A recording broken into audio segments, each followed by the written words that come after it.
जय हिंद। आज हम लोग हमारे अतीत क्लास 6 का अध्याय नंबर 8 खुशहाल गांव और समृद्ध शहर पढ़ेंगे। लोहार की दुकान पर प्रभाकर प्रभाकर लोहारों को काम करते देख रहा था। एक छोटी सी बेंच पर कुल्हाड़ी और हंसिया जैसे कुछ औजार बेचने के लिए रखे थे। दूसरी ओर भट्ठी जल रही थी। औजार बनाने के लिए दो लोग लोहे की एक छड़ को गर्म कर उसे पीट रहे थे। प्रभाकर को यह सब बड़ा मज़ेदार लग रहा था। अब देखिए, इसमें हम लोग सीखेंगे इस अध्याय में लोहे के औजार और खेती, यानी लोहे के औजार से खेती पे क्या प्रभाव पड़ा। लोहे का प्रयोग आज एक आम बात है। लोहे की चीज़ हमारी रोज़मर्रा मतलब प्रत्येक दिन के लिए जिंदगी का हिस्सा बन गई है। इस उपमहाद्वीप में लोहे का प्रयोग लगभग 3000 साल पहले शुरू हुआ था। यानी ये महापाषाण काल के बारे में बात कर रहा है, जिसके बारे में हमने अध्याय 1 और 2 में आप लोगों को बताया था। महापाषाण कब्रों में लोहे के औजार और हथियार बड़ी संख्या में मिले हैं। इनके बारे में हम लोग अध्याय 4 में भी पढ़ चुके हैं। वहाँ पे हमने बताया था कि कैसे फसलों को उपजाने के लिए, खेती करने के लिए लोग लकड़ी के फालों के जगह हल में अब लोहे के फाल का प्रयोग करके उत्पादन क्षमता में इजाफा कर लिए थे, मतलब उत्पादन क्षमता को बढ़ा लिए थे। अब ज़्यादा खेती ज़्यादा मात्रा में होने लगा था।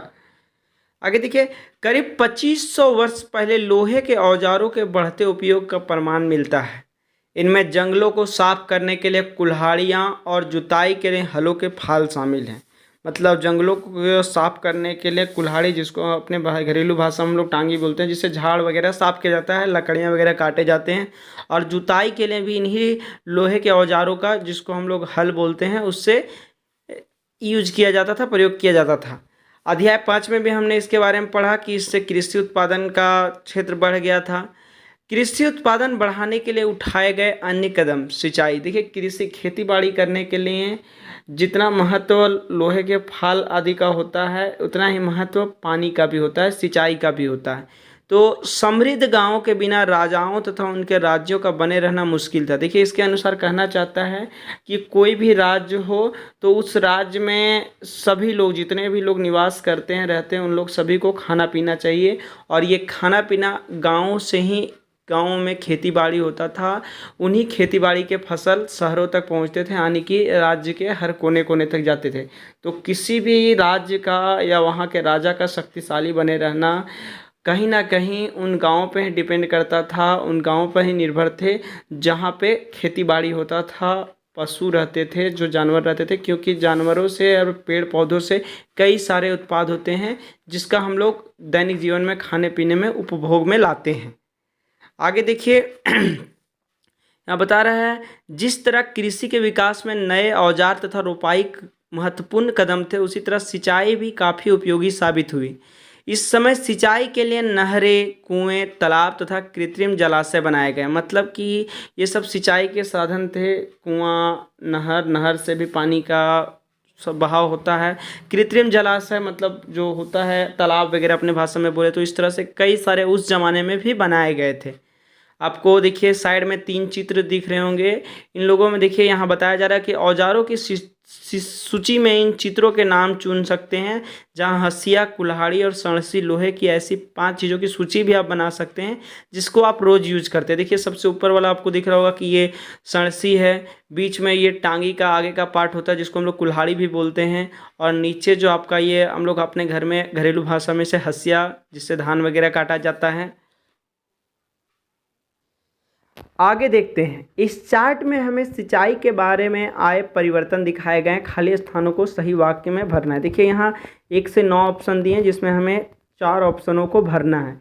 जब राजा लोग सिंचाई के माध्यम को बढ़ाए हैं तो गांव समृद्ध बने, उसमें खेती बाड़ी बढ़िया से हुए, उसी के बारे में यहाँ कुछ ऑप्शन दिए हुए हैं। जैसे देखिए, यहाँ पहला टॉपिक है, राजा को सेना, महल और किले बनवाने के लिए धन चाहिए, और ये सारे पैसे वे किसानों से कर के रूप में लेते थे, टैक्स के रूप में।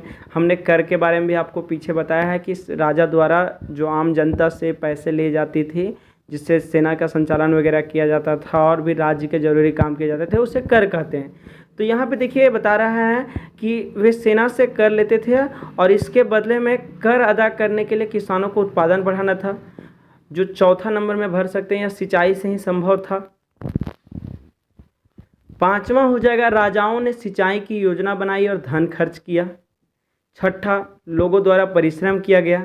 इस प्रकार से राजाओं का सिंचाई योजना और लोगों द्वारा परिश्रम करने से 7वां नंबर कृषि उत्पादन बढ़ा, जिससे राजस्व भी बढ़ा। राजस्व मतलब जो राजा होते थे जो कर के रूप में पैसे मुद्रा कुछ भी लेते थे उसे राजस्व कहा जाता था।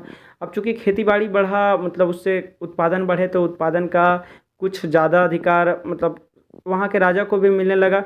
इस तरह से राजस्व भी बढ़ा और अंत में 9 नंबर पे आता है कि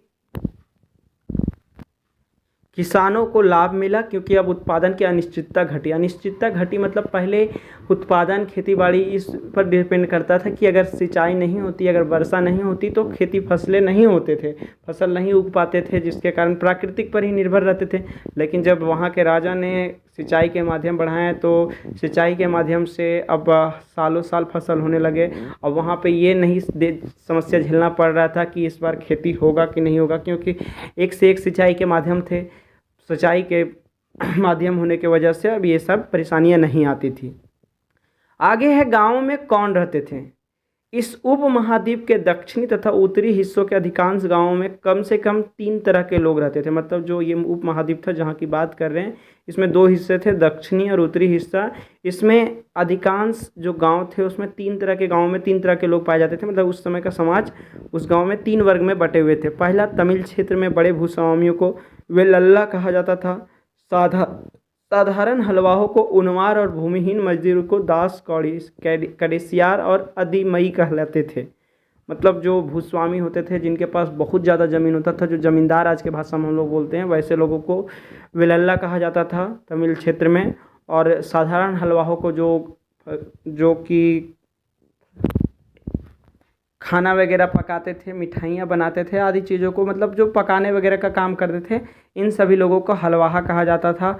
उनवार, जिनके कुछ वैसे भी लोग थे जिन लोगों के पास ज़मीन वगैरह नहीं हुआ करता था, या वो दास थे जो पुराने समय में दास के रूप में थे, उन लोगों के पास भी ये सब कुछ नहीं हुआ करता था। तो इन सभी लोगों को भूमिहीन मजदूर, दास, कड़ेसियार और अदिमई कहलाते थे। ये दूसरे जो भी 2 वर्ग के लोग थे, इन दोनों वर्गों के लोगों के लिए लोग काम करते थे। आगे है, देश के उत्तरी हिस्से में गांव का प्रधान व्यक्ति ग्राम भोजक कहलाता था। देखिए 2 हिस्से बताएं, उत्तरी और दक्षिणी हिस्सा। उत्तरी हिस्से में गांव का जो प्रधान व्यक्ति होता था, जो सबसे मेन होता था, हेड होता था, उसको ग्राम भोजक कहलाता था। अक्सर एक ही परिवार के लोग इस पद पर कई पीढ़ियों तक बने रहते थे, यानी वंशानुगत चलता था। जैसे पहले दादाजी, फिर उसके पिताजी, फिर उनके बच्चे, फिर उनके आने वाली पीढ़ी, वही हमेशा ग्राम भोजक बनते थे। देखिए यही बात बता रहा है, यानी कि यह पद अनुवांशिक था। ग्राम भोजक के पद पर आमतौर पर गांव का सबसे बड़ा भूस्वामी होता था, मतलब जिसके पास सबसे ज़्यादा जमीन होता था वही वहां का ये ग्राम भोजक का पद संभालता था। साधारणतः इनकी जमीन पर इनके दास और मजदूर काम करते थे। मतलब जो तीसरे वर्ग में आते थे, समाज 3 वर्गों में बटा हुआ था। जो दास वगैरह थे या जो भूमिहीन मजदूर थे वही इनके जगह पे काम करते थे इन खेतों में। इसके अतिरिक्त प्रभावशाली होने के कारण प्राय राजा भी कर वसूलने का काम इन्हें ही सौंप देते थे। चूँकि इनके पास सबसे अधिक ज़मीन होता था तो गांव में इनका वैल्यू कुछ ज़्यादा ही होता था, और इनके वजह से राजा अपना जो कर होता था इन्हीं को वसूलने के लिए लगा देते थे। साथ ही कभी कभी वे न्यायाधीश और कभी कभी पुलिस का काम भी इन्हीं से करवाते थे। मतलब इन लोग न्यायाधीश का काम, जो फैसला वगैरह सुनाने का काम होता था, चूँकि ये गाँव के जाने माने हस्ती हो जाते थे, इनके पास समृद्धि ज़्यादा होती थी, इस कारण से इनको पुलिस वगैरह का भी काम मिल जाता था राजा की तरफ से। आगे देखिए, ग्राम भोजकों के अलावा अन्य स्वतंत्र कृषक भी होते थे जिन्हें गृहपति कहते हैं। इनमें ज़्यादातर छोटे किसान ही होते थे। इसके अतिरिक्त कुछ ऐसे स्त्री पुरुष थे जिनके पास अपनी ज़मीन नहीं होती थी। इनमें दास, कर्मकार आते थे जिन्हें दूसरे की ज़मीनों पर काम करके अपनी जीविका चलानी पड़ती थी। यहाँ बता रहा है कि ग्राम भोजक के अलावा ग्राम भोजक जो सबसे ज़्यादा ज़मीन वाला आदमी होता था, उसके सिवा भी कुछ ऐसे स्वतंत्र किसान होते थे जिनके पास कम कम ज़मीन होती थी। और ये क्या करते थे कि ये अपनी ज़मीन पर खेती करते थे। साथ ही जिनके पास ज़मीन नहीं होता था वो बड़े बड़े भूस्वामियों का ज़मीन पे खेती करते थे और अपनी जीविका चलाते थे। अधिकांश गांवों में लोहार, कुम्हार, बढ़ई तथा बुनकर जैसे कुछ शिल्पकार भी होते थे। मतलब ये वैसे लोग होते थे जो इन तीनों वर्गों से अलग होते थे। ये उस समाज की मदद करते थे लोहा का काम करने में, कुम्हार मिट्टी का काम करने में, बढ़ई लकड़ी का काम करने में, बुनकर ये कपड़ों वगैरह को बुनने आदि इन सभी कामों को पूरा करते थे जो खेतीबाड़ी से भिन्न थे। आगे देखिए यहाँ एक छोटा टॉपिक आता है, प्राचीनतम तमिल रचनाएं। तमिल की प्राचीनतम, प्राचीनतम का मतलब होता है सबसे पुरानी। ये रचनाएं संगम साहित्य कहते हैं। हमने आपको अध्याय 4 में बताया था कि उत्तर वैदिक काल में ये सब रचनाएं हुई थी। इनकी रचना करीब 2300 साल पहले की गई। इन्हें संगम इसलिए कहा जाता है क्योंकि मदुरई के कवियों के सम्मेलन में इनका संकलन किया जाता है। गांव में रहने वाले जिन तमिल नामों का उल्लेख यहाँ किया गया वे संगम साहित्य में पाए जाते हैं। मतलब जो भी तमिल नाम उस समय गांव में रहते थे उन लोगों का इसी संगम साहित्य में उन लोगों का नाम मिलता है। आगे टॉपिक आता है नगर। क्या कहती है कहानियाँ, आत्रा विवरण, मूर्तिकलाएँ और पुरातत्व। कहानियाँ मतलब उस समय जो कहानियाँ आज के किताबों में मिलते हैं वो कहानियाँ क्या बताती है हमारे इतिहास के बारे में, उस समय के जीवन के बारे में, उस समय के समाज के बारे में। आत्रा विवरण, बहुत से लोग आज भी घूमने के शौकीन होते हैं और उस समय भी लोग घूमते थे। तो जब वे घूम के जाते थे या यहाँ कोई घूमने आते थे तो वे अपने अपने यात्राओं में इन बातों को लिखते थे। इनसे पता चलता है कि उस समय का इतिहास कैसा था। मूर्ति कलाएँ, उस समय का परंपरा के हिसाब से जो मूर्तियाँ बनती थी, और पुरातत्व जो उस समय के सामान मिलते हैं, उस समय के अवशेष मिलते हैं, उन्हें पुरातत्व कहते हैं। अपने जातकों के बारे में सुना होगा, ये वो कहानियाँ हैं जो आम लोगों में प्रचलित थी। बौद्ध भिक्षुओं ने इनका संकलन किया। बौद्ध धर्म आपको पता होगा कि 2500 ईसा पूर्व आए हुए थे। यहाँ 2300 ईसा पूर्व की बात हो रही है। यहाँ एक जातक कथा दी गई जिसमें यह बताया गया है कि एक निर्धन किस तरह धीरे धीरे धनी बन जाता है। देखिए, इसमें हम लोग एक कहानी जानेंगे कि कैसे वो निर्धन यानी वो गरीब एक अमीर व्यक्ति बन जाता है अपना दिमाग लगाकर। टॉपिक है एक निर्धन की चतुराई। एक शहर में एक गरीब युवक रहता था। उसके पास एक मरे चूहे के अलावा कुछ नहीं था। उसने उस चूहे को एक सिक्के में एक भोजनालय वाले को बिल्ली के लिए बेच दिया। मतलब दिमाग लगा के एक मरा हुआ चूहा भी उसने एक बिल्ली के भोजनालय में बेच दिया, जिसके जो मालिक था उसका बिल्ली रखे हुए था और उस बिल्ली के लिए उसने बेच दिया। फिर एक दिन बड़ी जोर की आंधी आई।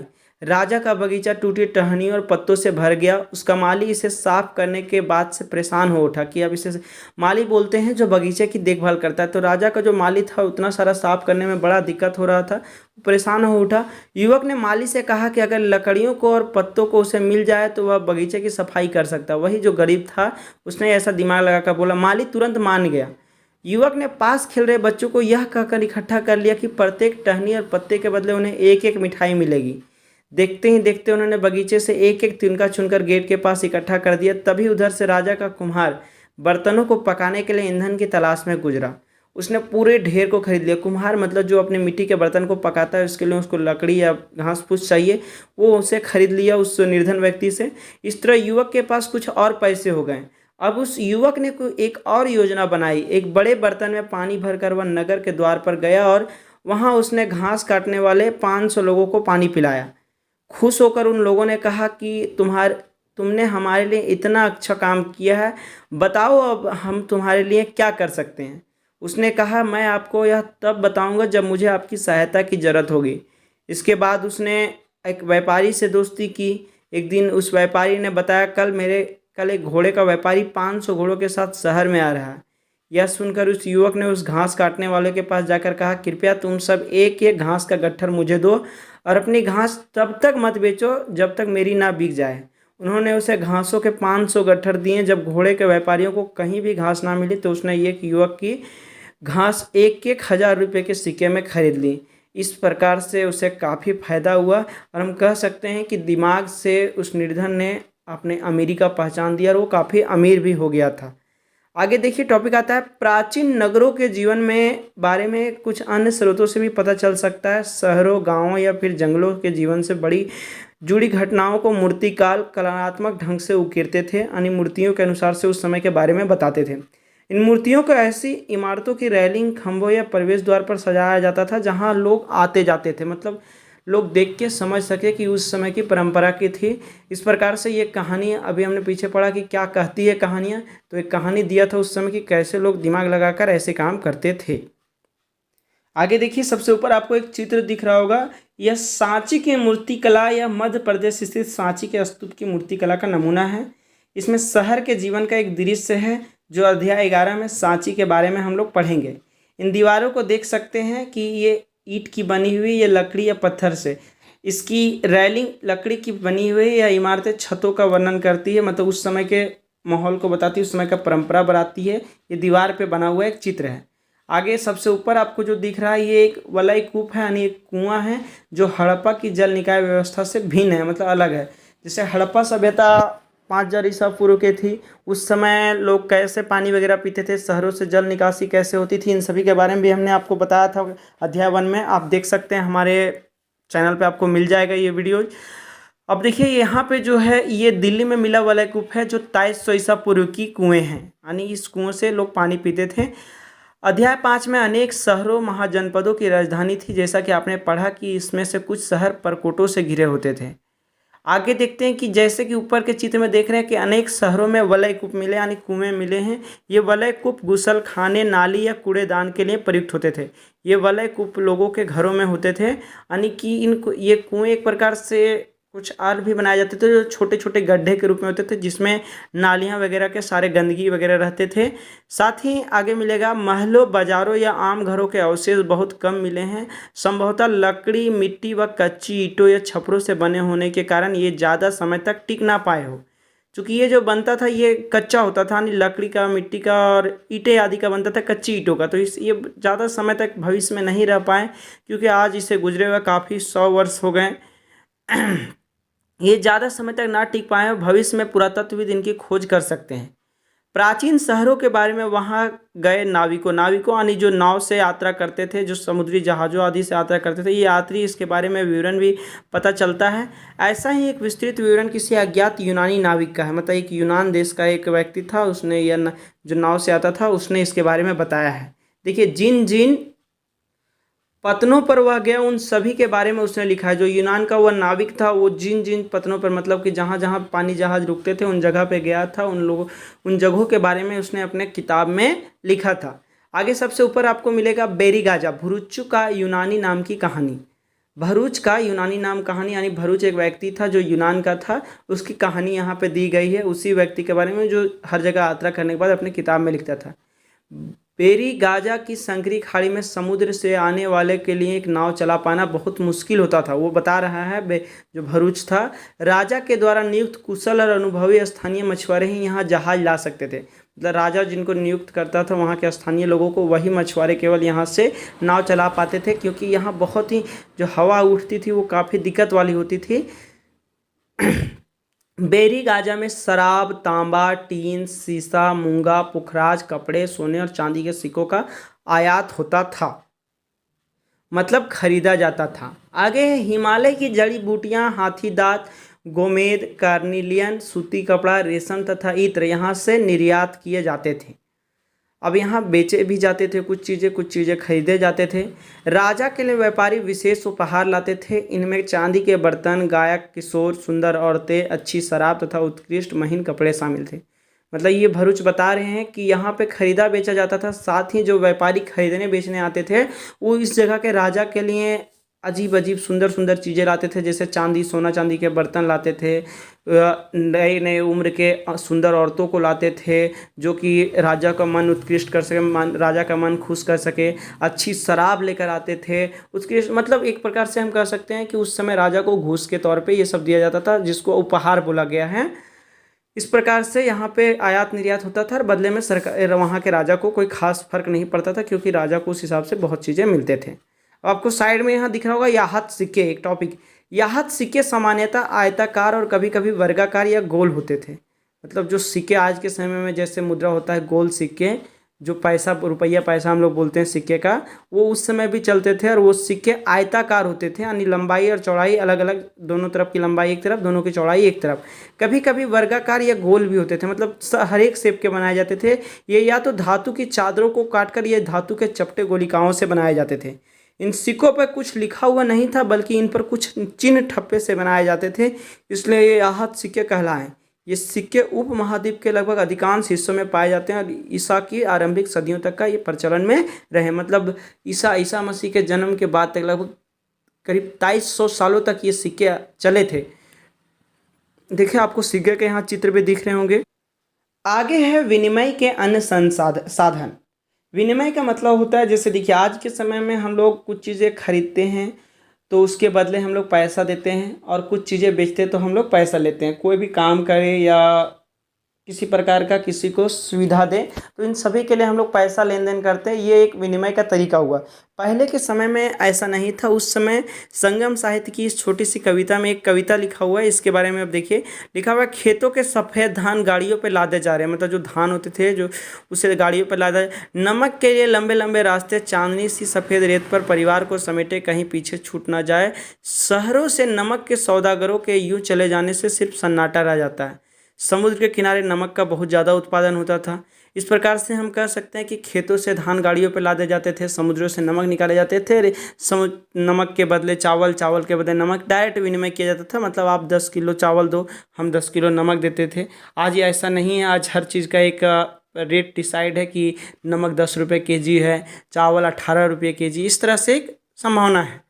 आगे देखिए, नगर अनेक गतिविधियों का केंद्र।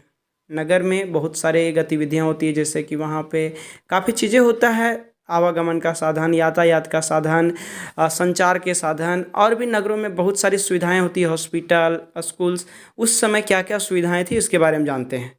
अक्सर नगर कई कारणों से महत्वपूर्ण हो जाते हैं। उदाहरण के लिए मथुरा, मथुरा को देख सकते हैं। मथुरा आप जानते होंगे श्री कृष्ण भगवान की जन्मस्थली भी है, वहीं पे श्री कृष्ण भगवान का जन्म हुआ था। लेकिन यह 2500 साल पहले की बात हो रही है कि उस समय यह एक महत्वपूर्ण नगर रहा है, क्योंकि यह यातायात और व्यापार के दो मुख्य रास्तों पर स्थित था। मतलब यातायात का भी यहाँ इस शहर में बहुत बढ़िया साधन था, और व्यापार बिजनेस करने के लिए लोग यहाँ खरीदने बेचने के लिए बहुत चीज़ आते थे। इनमें से एक रास्ता उत्तर पश्चिम से पूरब की ओर, दूसरा उत्तर से दक्षिण की ओर जाने वाला था। मतलब एक पूरब की ओर जाता था और एक दक्षिण की ओर जाता था। शहर के चारों ओर किलेबंदी थी। इसमें अनेक मंदिर थे। आसपास के किसान तथा पशुपालक शहर में रहने वालों के लिए भोजन जुटाते थे। मथुरा बेहतरीन मूर्तियां बनाने का केंद्र था। मतलब यहाँ पे बहुत बढ़िया बढ़िया मूर्ति वगैरह भी बनता था। यहाँ मूर्ति लोग खरीदने के लिए आते थे, और पशुपालन वगैरह भी जो होता था, ये भी यहाँ भोजन जुटाने के लिए आते थे, ताकि बढ़िया से हम जीविका चल सके। लगभग 2000 साल पहले मथुरा कुषाणों की दूसरी राजधानी बनी। कुषाण वंश, इससे पहले हमने आपको इससे पिछले लेसन में अशोक वाला जो मौर्य वंश के बारे में बताया था, यहाँ पे कुषाण वंश के बारे में हम लोग आगे पढ़ेंगे। आगे मथुरा एक धार्मिक केंद्र भी रहा। धार्मिक केंद्र मतलब यहाँ पूजा पाठ का भी बहुत बढ़िया था। यहाँ बौद्ध विहार और जैन मंदिर भी हैं। देखिए, इससे बता रहा है कि यहाँ तो हिंदू का था ही, हिंदू नगरी जो कृष्ण भगवान की जन्मस्थली है, साथ ही बौद्ध धर्म के लोग और जैन धर्म के लोगों का भी यहाँ एक बढ़िया ही संगम था। यह कृष्ण भक्ति का एक महत्वपूर्ण केंद्र भी था। अभी देखिए, हमने आप लोगों को बताया कि यहाँ मतलब इस प्रकार से हम कह सकते हैं कि धर्म का ये बहुत बड़ा स्थल था मथुरा। यहाँ पे व्यापार भी बढ़िया होता था, और इसी वजह से ये काफ़ी प्रसिद्ध भी था। आगे है, मथुरा में प्रस्तर खंडों तथा मूर्तियों पर अनेक अभिलेख मिले। मतलब अभिलेख का मतलब होता है कुछ चीज़ें लिखे हुए, जैसे पत्थरों वगैरह पर लिखे जाते हैं। आमतौर पर ये संक्षिप्त अभिलेख है जो स्त्रियों तथा पुरुषों द्वारा मठों या मंदिरों को दिए जाने वाले दान का उल्लेख करते हैं। मतलब जो उस समय लोग दान वगैरह देते थे उसका लिखित वहाँ पे रहता था, और ये आज भी मिलते हैं।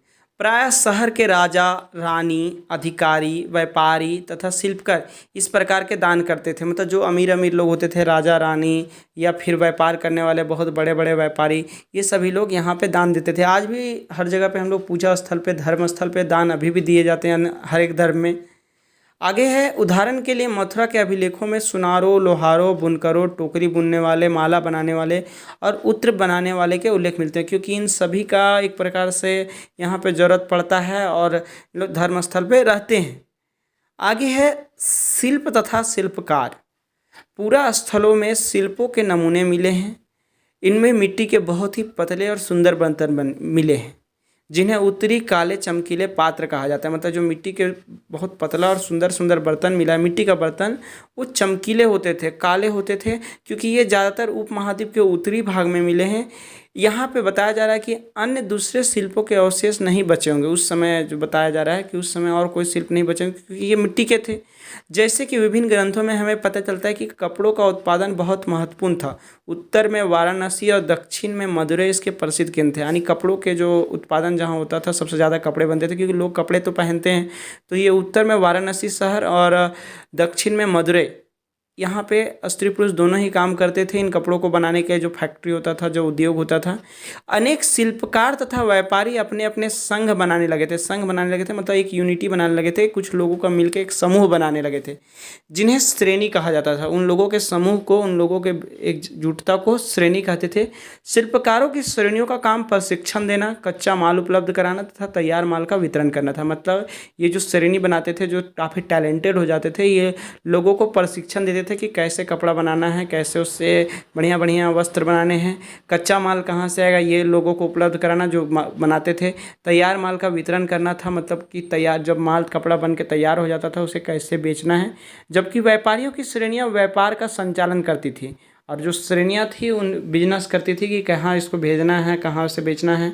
श्रेणियाँ बैंकों के रूप में काम करती थी। ये श्रेणियों के पास काफ़ी पैसा होता था। श्रेणी मतलब उन्हीं लोगों को बोला गया जो यूनिटी बनाते थे, जो एक साथ मिलकर रहते थे।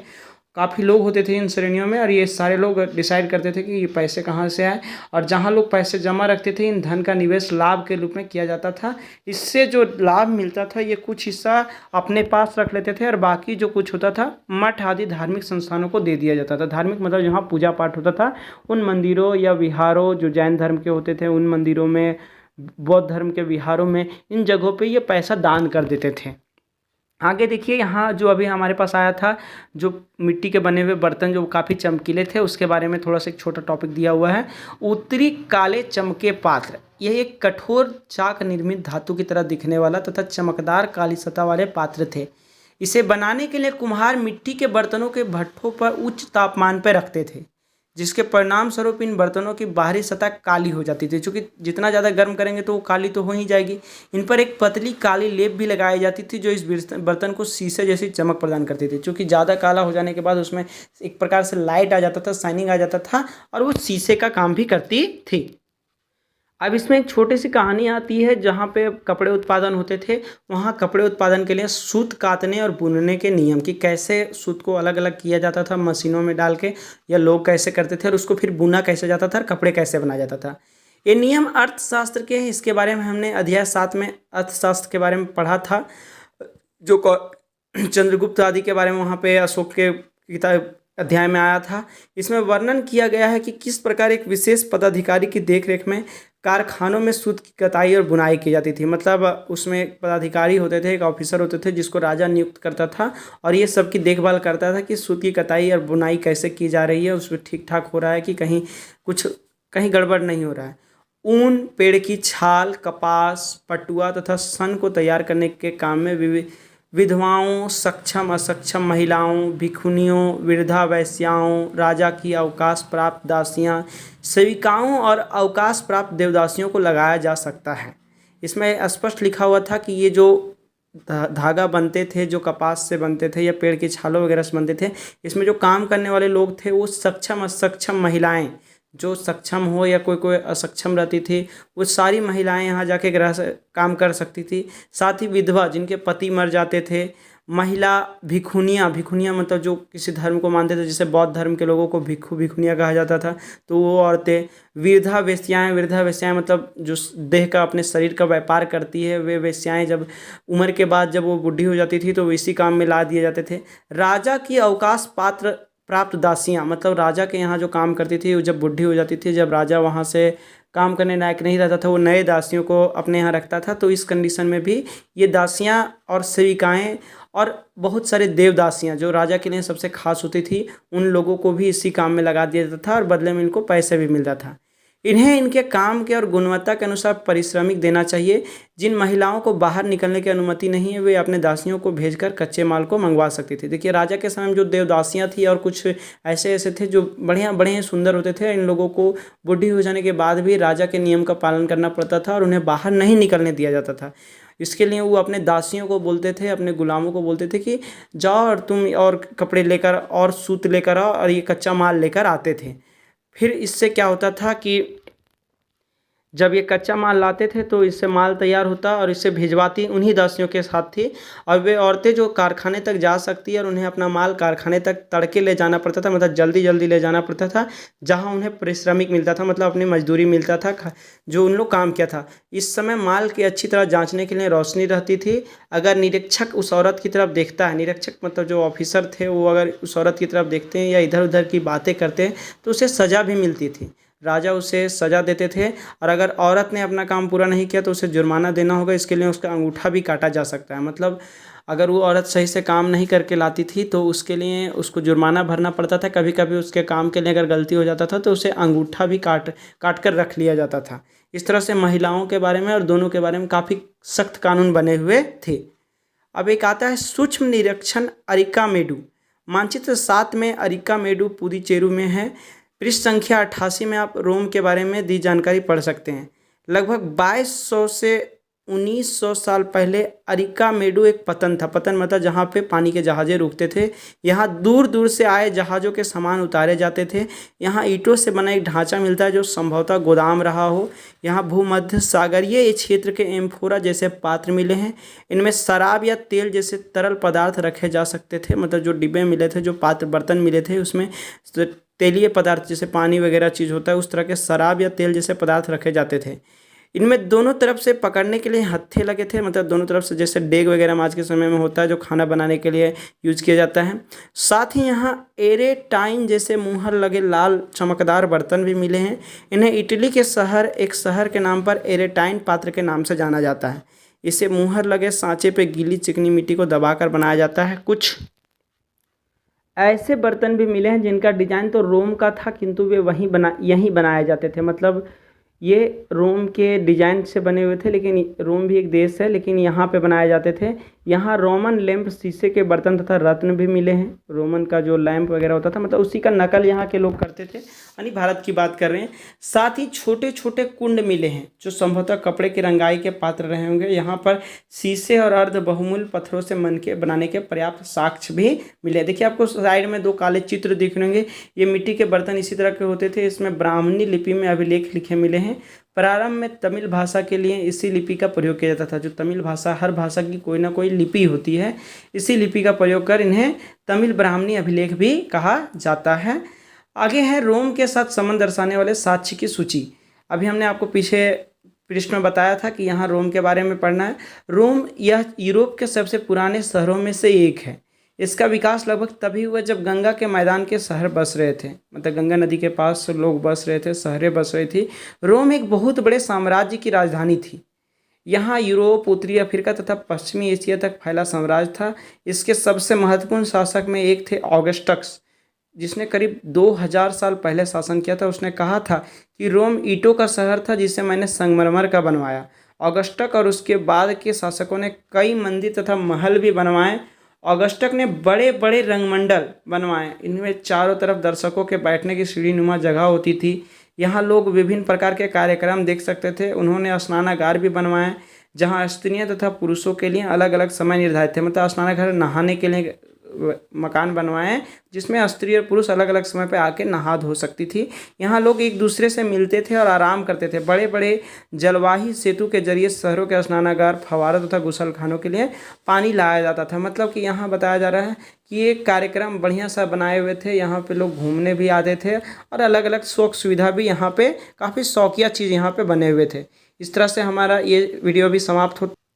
अगर वीडियो पसंद आया हो तो लाइक करें। साथ ही ऐसे नॉलेजफुल जानकारी के लिए हमारे चैनल डिजिटल फैमिली को सब्सक्राइब कर लें। आगे फिर से एक बढ़िया वीडियो के साथ आप लोगों को अगले अध्याय में मिलेंगे। धन्यवाद।